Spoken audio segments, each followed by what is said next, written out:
حاصل کریں. آپ محنت کر رہے ہیں, تجارت کر رہے ہیں, انڈسٹریاں چلا رہے ہیں, اور فیصل آباد شہر کے اندر جب میں پچھلی مرتبہ گیا تھا تو مجھے بڑی خوشی ہوئی اس معنی کر کے کہ بہت ہی ڈائنامک آرگنائزیشن بھی ہے, لوگ بھی ہیں, مثبت بات کرتے ہیں اور باقاعدہ اپنی لسٹیں بھی رکھتے ہیں ساتھ ساتھ کہ کس سلسلے میں حکومت کی توجہ دلانی ہے. اور بھی یہ جو وقت آیا اس کی بڑی اہمیت ہے. یعنی ایک پاکستان کے اندر جس چیز کی آپ لوگوں نے نشاندہی کی وہ یہ تھی کہ شاید سٹیک ہولڈرز کے ساتھ مشورہ نہیں کیا گیا, تو دانستہ نادانستہ بھی باتیں ہو جاتی ہیں. لوگ خود, ہم اور آپ اس میں اس بات کے مجرم ہم سبھی ہیں کہ ہم اپنی عقل کو بہت زیادہ اہمیت دیتے ہیں اور یہ سمجھتے ہیں کہ میں ہی سب کچھ جانتا ہوں, دوسروں سے مشوروں کی ضرورت نہیں.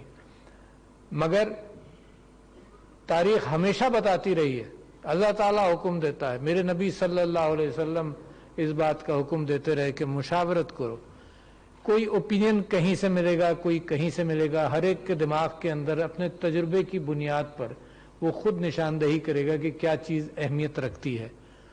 ہم اپنی زندگیاں گزارتے ہیں تو لوگوں کو اور باتوں کو خانوں میں رکھتے جاتے ہیں. ہماری زندگی کے اندر جن چیزوں سے ہم زیادہ متاثر ہوتے ہیں خود ذاتی طور پر, دوسرا مختلف چیزوں سے متاثر ہوتا ہے. انداز گفتگو بدل جاتا ہے. انداز گفتگو پھر اس طرح کا بھی آ جاتا ہے کہ کام کرنے کے لیے آپ بات اپنی پوری کریں گے مگر اخلاق کے دائرے میں رہتے ہوئے. یہ ہم ساری زندگی سیکھتے رہتے ہیں, اپنے بچوں کو یہی تعلیم دیتے رہتے ہیں کہ دیکھو میرا اور آپ کا تعلق ہماری زبان سے ہے کہ ہم کیا کہہ رہے ہیں, ہم اور ہمارے عمل سے ہے کہ ہم کیا کر رہے ہیں, اور تو کوئی تعلق ہی نہیں. اور یہ تعلق بھی جب ہم مر جائیں گے تو یہ تعلق بھی ختم ہو جائے گا اور وہ امانتیں ہم اگلی نسل کے لیے چھوڑ جائیں گے کہ تم بھی اسی طرح سے کام کرو. مجھے بڑی خوشی ہوئی یہ دیکھ کر کہ ماشاءاللہ فیصل آباد کے ممبران تقریباً 7,000 ہیں, جس میں سے 6,000 ممبرز ہیں اور 1,000 کارپوریٹ ممبرز ہیں. اور آپ نے یہاں پر آ کر ایک بڑی اچھی یہ بات کہی کہ پچھلے سال جب میں آپ کے پاس گیا تھا تو بہت ساری مختلف چیزیں بھی تھیں.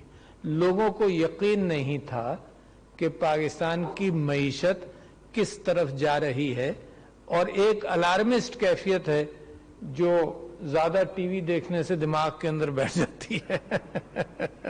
اس کے اندر یہ کہ ہر وقت میرے ملک کی اور میری خامیوں کا ذکر ہی ہوتا رہتا ہے.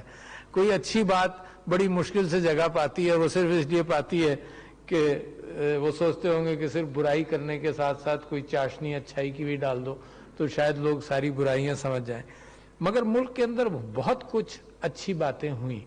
اچھا, یہ تو ایک تو یہ کیفیت ہو سکتی ہے کہ آپ یہ سوچیں کہ میرا پاکستان تحریک انصاف سے تعلق ہے, اسی کا پرائم منسٹر ہے, اسی کا صدر ہے, تو لہٰذا میں اس طرف ٹلٹ کروں.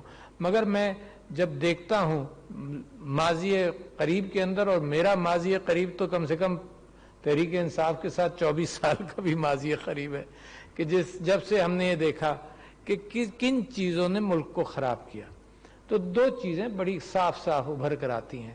ایک بددیانتی جس کو کرپشن کہہ لیجئے, اور ایک غلط فیصلے.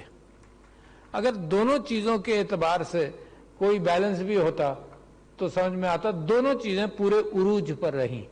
غلط فیصلوں کے اعتبار سے جو مشاورت اب اس حکومت کے دوران ہے, میں سمجھتا ہوں کہ اچھے فیصلوں کی طرف یہ بہت بڑا راستہ ہے کہ سٹیک ہولڈرز کے ساتھ مسلسل مشاورت رہے. یہاں میاں اسلم اقبال تشریف فرما ہے, اور ان کی آپ نے بھی تعریف کی کہ جی جب آپ رابطہ کریں تو رابطہ بھی ہو جاتا ہے. جو مسائل ہیں وہ حل ہو جاتے, نہیں ہونے والے مسائل نہیں حل ہو سکتے, مگر سنیں تو پرائرٹی تو رہے. اگر اس سال نہیں حل ہوں گے تو اگلے سال وہ آپ کے اور ہمارے کیلنڈر کے اندر موجود ہوں گے اور ٹو ڈو لسٹ کے اندر موجود ہوں گے کہ یہ ہم نے کرنا ہے. تو یہ سب سے بڑا اور اچھا کام ہے کہ مشاورت کی بنیاد پر فیصلے ہوتے رہیں. اور میں سمجھتا ہوں یہ حکومت, میں اور آپ زندہ رہیں گے نہیں رہیں گے, قومیں ترقی اسی انداز سے کرتی ہیں کہ جب وہ اپنی قوم کو لے کر ساتھ چلیں. مگر ایک چیز کا میں یہاں ذکر کرنا ضروری سمجھتا ہوں, جس بات کا ذکر ہے اور جس بات کے اندر میں بھی ماسک پہنے ہوئے بیٹھا ہوں اور آپ لوگ بھی, بہت ساری کیفیات ایسی ہوتی ہیں جس کے اندر اس کووڈ نے دنیا کو بہت سارے معاملات کے اندر ہرایا. میں اور آپ تصور نہیں کر سکتے تھے کہ کتنی تبدیلی آئے گی کووڈ کی وجہ سے، معیشتیں تباہ ہو گئیں، جن کا جی ڈی پی کم ہو گیا، تو یہ اللہ تعالیٰ کا آپ کے اوپر احسان ہے، مگر کسی وجہ سے تو ہوگا نا. کیا وجہ ہو سکتی ہے؟ صحیح فیصلہ کیا ہوگا چیزوں کے متعلق، وہ بھی وجہ ہے. پھر یہ کہ آپ سب لوگوں نے مل کر، حکومت نے ایک بہت بڑا کام کیا کہ ایک پرائم منسٹر صاحب نے یہ سوچ لیا کہ غریب مزدور بھوکا نہیں رہے گا، لہذا انڈسٹری اور کاروبار بالکل بند ہم نہیں کریں گے. یہ فیصلہ بڑا اہم تھا. ٹارگیٹڈ لاک ڈاؤن کرنا شروع کیا، سمارٹ لاک ڈاؤن کرنا شروع کیا. یہ سائنس تو ہم ہی نے، ہماری ہی عقل سے نکلی ہوگی نا. کسی نے ہماری مدد نہیں کی، کوئی WHO سے نہیں آیا، کوئی امریکہ سے نہیں آیا کہ جی ہم تمہیں ٹریننگ دیتے ہیں، ہم تمہیں بتاتے ہیں کہ تم کیا کرو. یہ تو آپ نے خود کیا. پھر جس طرح سے آپ نے غریبوں کا احساس کیا اور خیال کیا، وہ بھی ایک بہت بڑی چیز ہے. لوگ اس بات کو اہمیت شاید نہ دیتے ہوں، مگر اللہ تعالیٰ کی خوشنودی کے اندر یہ بھی بات ہے کہ اس کی مخلوق کا اگر خیال کیا جائے، جو ہم اور آپ بچپن سے زکوٰۃ اور خیرات کے اعتبار سے سیکھتے آئے ہیں، تو اللہ تعالیٰ بھی انہی لوگوں کو پسند بھی کرتا ہے. احساس پروگرام کے ذریعے 169 کروڑ 1,69,00,000 خاندانوں تک 12,000 روپے جو دیے گئے، تو کم سے کم 10 کروڑ لوگوں تک یہ پہنچے، کیونکہ ایک خاندان میں ایک ہی کو ملا. پھر آپ نے انڈسٹری بند نہیں ہونے دی. پھر آپ سب لوگوں نے، سرکار نے پناہ گاہیں کھولیں، آپ لوگوں نے اپنی جیبوں میں ہاتھ ڈال ڈال کر جناب لوگوں کو کھانا دیا، لوگوں کو راشن دیا، بڑی مدد کی. آپ سب نے کی. تو میں سمجھتا ہوں تعریف کے مستحق پوری قوم ہے، جو قوم اس پر پوری اتری، جو اللہ تعالیٰ اور میرے نبی صلی اللہ علیہ وسلم سے چاہتے ہیں کہ تم غریبوں کی مدد کرو. تو کامیابی اس وجہ سے بھی ہوئی. پھر آپ کی عبادت گاہیں کھلی رہی، آپ اللہ سے بھی لو لگائے رکھی آپ نے. تو یہ ایک بڑی کامیابی ہے جس کو کبھی آپ معمولی مت سمجھیے گا. یہ آپ کی قوم کی جیت ہے. مجھے یاد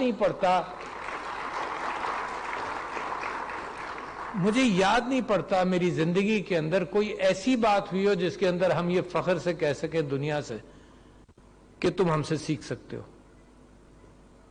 لہذا یہ معاملہ ایسا ہے کہ جس سے، اور اس کے ساتھ ساتھ پھر کیا ہوا. میں نے پارلیمنٹ کے اندر تقریر کی تو میں پرائم منسٹر کو یہ کہتا رہا وہاں پر کہ میں نے کہا کہ کووڈ کے باوجود آپ کی معیشت بہتر ہوتی رہی، کووڈ کے باوجود آپ کا کرنٹ اکاؤنٹ ڈیفیسٹ آپ نے ہینڈل کیا، کووڈ کے باوجود آپ نے یہ کیا کہ اپنی ایکسپورٹس زیادہ کم نہیں ہونے دی یا برابر رکھی، مگر امپورٹس کو محدود کیا، کفایت شاری کا نظام پیدا کیا.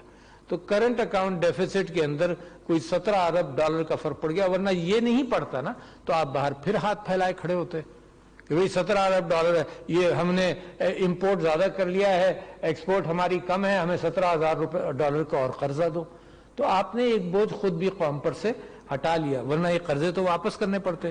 تو کرنٹ اکاؤنٹ ڈیفیسٹ، پھر فارن ایکسچینج ریزروز کے حوالے سے قابو میں رہیں ساری چیزیں. اسی طرح سے قرضوں کا بوجھ بھی آپ اتارتے رہے. جو پچھلے زمانوں کے قرضے تھے ان قرضوں کا بوجھ تو آپ نے اتارنا ہی ہے نا، تو وہ بھی آپ اتارتے رہے. اور آپ کی معیشت پر اثر ہوا مگر اتنا نہیں ہوا. آپ کے یہاں بیماری ہوئی کووڈ کی، مگر اتنی نہیں ہوئی جتنی پڑوس ملک کے اندر ہوئی. مثال کے طور پر ایک ہی نسل کے لوگ ہوں گے، ایک ہی جینز ہوں گی، مگر وہاں پر لوگوں کی فکر نہیں کی گئی تو وہ بڑھتا گیا. تو یہ آپ کی جیت ہے. احساس پروگرام جو آپ نے اپنے دلوں کے ساتھ بھی چلایا، سرکار نے بھی چلایا، آپ نے اپنے دلوں کے ساتھ بھی چلایا، یہ آپ کی جیت ہے. اور میں سمجھتا ہوں کہ جب اتنا آپ کو موقع مل گیا، اللہ تعالیٰ نے اتنا آپ کو موقع دیا، دوسری سپلائرز دنیا کے اندر ان مشکلات سے گزر رہے ہیں، اللہ ان کی بھی مشکلات حل کرے، وہ بھی اللہ کی مخلوق ہے، مگر آپ کو ایک موقع ملا پھیلنے کا. اچھا، اور میں ایک مثال یہ دیتا ہوں کہ ہمیشہ ہماری اور آپ کی عادت ہوتی ہے کہ ایک ہی دکان سے جا کر چیزیں خریدتے ہیں. عادت پڑ جاتی ہے، راستے میں ہوتی ہے، جو کچھ بھی ہوتی ہے، 10 دکانیں ہوں گی، ایک کی جگہ تھوڑی سی واقفیت شناسائی ہو جاتی ہے. تو آپ جن لوگوں کو آپ چیزیں سپلائی کرتے تھے وہ بھی شناسا تھے دوسرے سپلائرز کے ساتھ، مگر جب آپ وہاں پر کوئی مشکلات پیدا ہوئیں تو جب آپ کو موقع ملے اس دروازے کے اندر گھسنے کا، اپنی شکل دکھانے کا اور سپلائی کرنے کا، تو لہٰذا یہ راستے کھلتے جاتے ہیں، ان کے ساتھ معاملہ بڑھتا جائے گا۔ آپ نے یہ فرمایا کہ اتنے آرڈرز ملے ہیں کچھ لوگوں کو کہ جتنے پہلے کبھی نہیں ملے تھے۔ میں خود جانتا ہوں، میں گارمنٹ والوں کو، ٹیکسٹائل والوں کو جانتا ہوں کراچی شہر میں، جو یہ کہتے ہیں کہ جی اتنے آرڈرز ہیں کہ میں بھر نہیں سکتا، میں نے ایک فیکٹری جلدی کھولنی ہے، جو کچھ بھی ہو، جتنی مشکل بھی ہو مجھے، میں نے ایک فیکٹری 4-5-6 مہینے میں لگا دینی ہے، کیونکہ آرڈرز اتنے ہیں۔ تو ماشاءاللہ آپ کو راستے مل گئے، اور یہ راستے جتنے انوویٹو فیصلہ آباد کے لوگ ہیں ماشاءاللہ، مجھے یقین ہے اس بات کا کہ وہ راستے جب کھلیں گے تو وہ راستے آپ کے لیے بڑھتے ہی چلے جائیں گے۔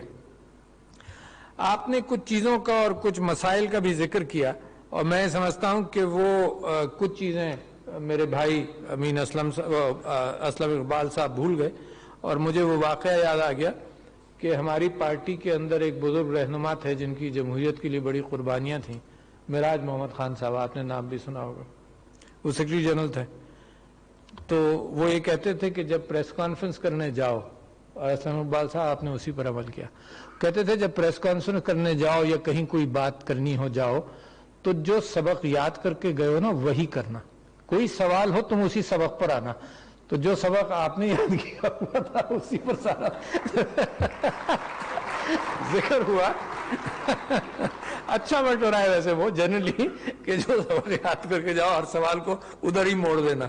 اچھا آپ نے ذکر کیا، مثال کے طور پر ایک دو چیزیں نکل گئیں وہ ایئرپورٹ کے حوالے سے، تو میں ابھی گلگت بلتستان گیا تھا، تو گلگت کے اندر بھی یہ مسئلہ ہے مثال کے طور پر کہ بوئنگ لینڈ نہیں کر سکتا، اور انہوں نے یہ کہا کہ کسی طرح سے اس کی سٹرپ کو بڑھانا پڑے گا۔ اچھا اب ہوا یہ، دیکھو اچھے کام کے ساتھ ساتھ مسائل بھی کریٹ ہوتے ہیں۔ جو دیامیر بادشاہ کے حوالے سے اربوں روپے دیے گئے لوگوں کو کمپنسیشن میں، سب خوش ہیں۔ اچھا وہ جو اربوں روپے دیے گئے لوگوں نے گلگت میں ریئل اسٹیٹ میں انویسٹ کر دیا۔ اب نتیجہ یہ ہوا کہ اگر سٹرپ بڑھانی ہے تو بہت ہی مہنگی ہے، مگر اس کے اوپر غور کیا جا رہا ہے۔ میں نے سول ایویشن منسٹر سے بھی بات کی ہے کہ اس پر غور کریں کہ اس کے قریب کوئی جگہ مل جائے جہاں پر اتنا مہنگا نہ ہو۔ مجھے نہیں معلوم کہ فیصلہ آباد کی کیا کیفیت ہے، مگر میں آپ سے وعدہ کرتا ہوں کہ یہ معاملہ میں منسٹر آف سول ایویشن کے ساتھ بھی اس کو بروچ کروں گا۔ ایک تو یہ بات تھی، دوسری یہ کہ آپ نے یہ فرمایا کہ دونوں موٹر ویز کے درمیان کوئی لنک بن جائے، تو یقیناً یہ پنجاب گورنمنٹ اس پروپوزل کے اوپر بات کرے اور پھر فیڈرل گورنمنٹ کے ساتھ یہ معاملہ بروچ کیا جائے کہ اس بات کا امکان ہے جتنی لنکس آپ بناتے ہیں انہی لنکس کے ذریعے کم سے کم، چاہے وہ آئی ٹی لیول پر ہو، جو تعلقات بنتے ہیں وہ انفراسٹرکچر کے اندر، سڑکوں کی صورت کے اندر، وہ معاملات کو آپ حل کریں گے، اسی طرح سے حل ہوں گے۔ تو لہٰذا میں سمجھتا ہوں کہ وہ بات بھی پروب کی جا سکتی ہے، مگر اس کی شروعات کر لیں آپ۔ ٹھیک ہے جی۔ اچھا جی، سرکار کی ذمہ داریاں کیا ہیں؟ جہاں میں نے اس بات کا ذکر کیا کہ تعلق قائم رہتا ہے، تو اسلامی شعار کیا ہے؟ وہ یہ ہے کہ خلفائے راشدین نے بھی اور حضرت عمر بن عبدالعزیز نے بھی جس چیز کو اہمیت دی وہ یہ ہے کہ عمال جو ہے، یعنی جو گورنمنٹ میں ہو، جو فیصلے کرتا ہو، اس کے لیے سب سے اہم بات ہے اس زمانے کے اعتبار سے کہ دروازہ کھلا رکھے۔ پھر میرا خیال یہ کہ خلیفہ شاید حضرت عمر کی بات ہے، ان کو کہیں سے شکایت آئی کسی گورنر کی کہ جی اس کا دروازہ بند ہوتا ہے وغیرہ، اور میں ایک گھنٹہ باہر بیٹھا رہا، تو اس کو باقاعدہ صرف اس وجہ سے بلایا کہ تمہارا رابطہ لوگوں کے ساتھ کیوں نہیں ہے۔ تو اس نے یہ کہا، اور بڑا مشہور واقعہ ہے، اس نے یہ کہا کہ جی میرے پاس صرف ایک جوڑا کپڑوں کا تھا، جس عرصے میں میں دھو کر اس کو سکھا رہا تھا اتنی دیر میرا دروازہ بند تھا، ورنہ میرا دروازہ کھلا رکھتا ہے۔ تو یہ جو کیفیت ہے کہ رابطہ ہو سرکار کا آپ سب لوگوں کے ساتھ، ہر ایک کے ساتھ، وہ بہت ضروری ہے۔ سرکار کا کام کیا ہے؟ سرکار کا کام یہ ہے کہ جیسے ٹریفک نہیں سنبھالتا ہمارا کوئی پولیس والا، وہ ٹریفک یہ سنبھالتا ہے کہ یہاں روکو 1 منٹ کے لیے، یہ گاڑیاں نکل جائیں، یہاں روکو، اس گاڑیوں کو مڑنے کا موقع دو۔ تو سرکار وہ راستے بناتا ہے جس کے اندر آپ اپنا کام کر سکیں اور بھیڑے نہیں، کہیں لڑائی نہ ہو۔ وہ اصول اجاگر بھی کرتا ہے، اس کے قانون بھی بناتا ہے، اور وہ راستے۔ سرکار کا کام فلوئڈٹی کا ہے۔ اور سرکار کا دوسرا کام کیا ہے جو بھی بہت ضروری ہے، وہ یہ کہ جو ٹیکس دے سکتے ہیں وہ ٹیکس دیں، اور ان سے ٹیکس لے کر سرکار نیچے دے اور کیا کرے, ہر نسل کو تعلیم کا یکساں موقع اور صحت کا یکساں موقع دے. یہ نہ ہو کہ ایک بڑے انڈسٹریز, ماشاءاللہ یہاں سب انڈسٹریز ہیں, ان کی اولاد کو پڑھنے کا اور صحت کی سہولت مل جائے اور جو آپ کے ملازم ہیں ان کی اولادوں کو وہی سہولت نہیں میسر ہو. تو سرکار ٹیکس لے کر نیچے دیتی ہے, اور جب اس کے اندر کرپشن ہو تو بڑا تکلیف دہ بن جاتا ہے کہ بھئی ہم نے تو اس کام کے لیے دیا تھا, یہ کرپشن کی نظر ہو گیا. تو لہٰذا یہ بڑا ضروری سسٹم ہے کہ یہ ایلیٹزم ختم ہونا چاہیے. ایلیٹزم اس وقت دنیا میں تیزی سے بڑھ رہا ہے, تعلیم کے اندر بھی اور ہر اعتبار سے بڑھ رہا ہے. یعنی میں آپ کو مثال دے رہا ہوں کہ کئی ایک کتابیں بھی لکھی گئی ہیں, اور پچھلے چند سالوں کے سرویز کے اندر 2014 اور 2018 کے درمیان سب سے زیادہ ایلیٹزم, یعنی یہ کہ ایلیٹ کے لیے قانون بننا اور ویلتھ ایکیومولیشن ہونا, اور صرف اوپر ویلتھ ایکیومولیشن ہونا سب سے زیادہ ہندوستان میں ہوا, اور پاکستان اس طرف نہیں جائے گا. چاہے سرمایہ کاری کے لیے یہ کرنا ضروری ہو, یہ ہو نہیں سکتا کہ آپ غریب کو پیس پیس کر اوپر ایلیٹ کو نوازتے رہیں, کیونکہ ساری قوم جب اٹھتی ہے, عورتوں سمیت, ان کی بھی اپارچونٹیز ہونی چاہیے, ڈسیبلڈ لوگوں کو بھی اپارچونٹیز ہونی چاہیے. فکر کریں جتنی آپ پناہ گاہوں میں جاتے ہیں, جب آپ دیکھتے ہیں کہ وہ جو شخص یہاں آیا کوئی نوکری کی تلاش میں آیا, اس کو کھانا مل گیا, کم سے کم یہ کیفیت آپ نے دور کر دی کہ جی کوئی بھوکا نہ رہے, وہ اپنی روزی تلاش کرتا رہے. اور اسی طرح سے کنسٹرکشن کا راستہ کھلے گا. آپ جب انڈسٹریز کھولیں گے تو آپ مزید روزی فراہم کرتے رہیں گے. یہ بے انتہا ضروری چیزیں ہیں کہ اس کے اندر ایلیٹزم نہ ہو اور ہر شخص کو ایکول اپارچونٹی ہو کہ اس کی اولاد تعلیم پائے, اور ایکول اپارچونٹی ہو کہ میرٹ پر اس کو جاب مل جائے. تو میں سمجھتا ہوں کہ یہ بڑا اچھا کام. مگر یہ کہ آپ نے ایک اور بات یہ کی کہ کم سے کم آپ لوگوں کی سرمایہ کاری کے لیے اسپیشل اکنامک زونز کے اوپر پنجاب حکومت نے بڑی توجہ دی ہے. میں سمجھتا ہوں کہ یہ بہت اچھا کام ہے. اس کے ساتھ ساتھ سکلز ڈیولپمنٹ, اور سکلز ڈیولپمنٹ بھی نیفٹیک اور ٹیفٹا کے ذریعے ہونا چاہیے. کیسے؟ آپ کو شاید آپ نے خبر پڑھی ہو کہ ٹیلی فون اب پاکستان میں بننے شروع ہوئے, اسمارٹ فونز بھی. اچھا اسمبل ہو رہے ہیں, پھر بننے بھی لگیں گے. مگر ایک بڑی عجیب سی کیفیت ہوئی کہ جس انڈسٹری نے یہ کام شروع کیا, اس نے کہا جی 150 لوگ ہم چائنا سے لے کر آئیں گے. اب کیوں؟ یہاں سکلز نہیں ہیں صرف وہ چھوٹا سا کام کرنے کے لیے. ان کو ہم نے لنک کیا نیفٹیک کے ساتھ, اور ان کے سارے جتنے وہ لوگ سلیکٹ کر لیں پاکستانی, 3-4 مہینے میں ان کو سکلز دے دیں گے. تو لہٰذا سکلز ڈیولپمنٹ ساتھ ساتھ بے انتہا ضروری ہے. آئی ٹی کے اوپر آپ لوگ فوکس کریں, اپنی اولاد کو اس طرف لگائیں. آئی ٹی انڈسٹری, یعنی دیکھو جو ویلیو ایڈیشن ہے اس کے اوپر بھی توجہ دیں. میری آپ سے 2 درخواستیں ہیں, دوسری درخواست اس کے بعد کرتا ہوں. پہلی درخواست یہ ہے کہ ویلیو ایڈیشن کے لیے راستے کھولیں. آئی ٹی سیکٹر ایسا ہے کہ جس کے اندر بے انتہا اپارچونٹیز ہیں اور کھلتی چلی جائیں گی. جو لوگ اس پر توجہ نہیں دے رہے, میری آپ سے درخواست ہے کہ انویسٹمنٹ کے اعتبار سے اپنی انڈسٹریز کے اندر آپ نے کر ہی لیا ہوگا, بغیر اس کے تو آج کل دنیا میں آپ مقابلہ ہی نہیں کر سکتے. مگر اپنے فیوچر انویسٹمنٹس کے اندر آئی ٹی کو ضرور اہمیت دیں. دوسری درخواست آپ سے ایک اور ہے بڑی اہم. میں یہ سمجھتا ہوں کہ جو آپ کو دنیا میں موقع مل رہا ہے ایک بڑی قوم بننے کے لیے, میں آپ سے گزارش یہ کرتا ہوں کہ جو دنیا کو یہ محسوس ہونا چاہیے پاکستان کا وقار, پاکستان کی برانڈنگ کے ساتھ ساتھ برانڈنگ بھی آپ کو بہتر کرنی پڑے گی. ماشاءاللہ آپ اتنی ساری ایکسپورٹ کرتے ہیں, کبھی وہ ری برانڈ ہو کر اور ویلیو ایڈ ہو کر وہ بہت زیادہ پیسے کما لیتے ہیں آپ ہی کی بنائی ہوئی چیز سے. تو ایک تو اپنی برانڈ کو بہتر کریں, میڈ ان پاکستان والی برانڈ کو.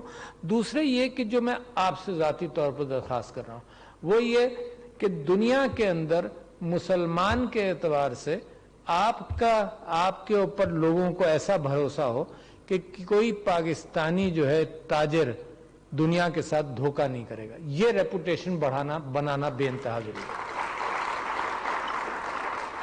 اگر یہ ریپوٹیشن آپ نے بنا لیا, اور قوموں کے ایسے ریپوٹیشنز بنے ہوئے ہیں, یعنی آپ فوکس کریں گے تو آپ کو اندازہ ہوگا کہ ہاں بنے ہوئے ہیں. اور اس وقت دنیا کی موریلٹی کا معیار جو ہے وہ بہت ہی گرا ہوا ہے. موریلٹی سے میری مراد یہ ہے کہ اصولوں کو قربان کر کے جس ملک کے ساتھ تجارت ہو زیادہ ہو اس کو اگنور بھی کیا جاتا ہے, چاہے وہ کشمیر کے اندر جتنے بھی مظالم کرے یا فلسطین کے اندر جتنے بھی مظالم کرے. تو میں سمجھتا ہوں کہ ایک ابھرتی ہوئی قوم کے لیے آپ لوگوں کے لیے بے انتہا ضروری ہے کہ اپنی اقدار، اپنے اخلاق اور اپنی سچائی کی مہر آپ لگائیں. اللہ تعالیٰ اتنے راستے کھولے گا اس قوم کے لیے، اور آپ نے دیکھ لیا کووڈ اتنی بڑی مثال ہے کہ اللہ تعالیٰ نے آپ کی مدد کی ہے.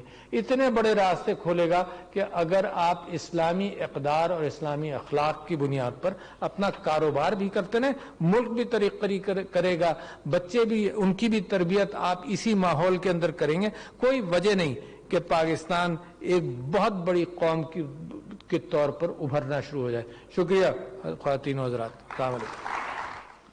صدر ڈاکٹر رادف الوی ایوان صنعت و تجارت فیصل آباد کی تقریب سے خطاب کر رہے تھے. انہوں نے کہا کہ معاشی ترقی میں چیمبر آف کامرس کی